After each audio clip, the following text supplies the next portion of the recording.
美国的武汉肺炎疫情同厉害，总确诊人数超过4.3人，纽约州的死亡人数还有663人，确诊总人数渐渐的有46300人。南澳州重灾区意大利近比通报死亡人数是969人，创下新型冠状病毒发生到今单一国家因为死亡人数前多的。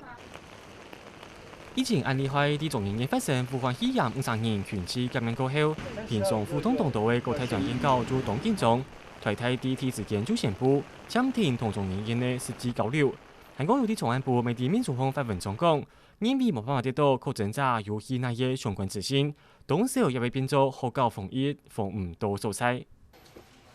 上礼拜检调查到高雄人上台要求十乡市政府征用医疗罪未过后限继续囤货，内用1兆400元的假释卖本人。检调追查方面发现，意见对中国进口最美嘅医疗材料行，一下上车调价已经本应用2万元高保。由台北市同新北市共同合作的下次计划做下路线启用的，当然会做300个外线片段，专门在台北地区体现辛苦的医护人员。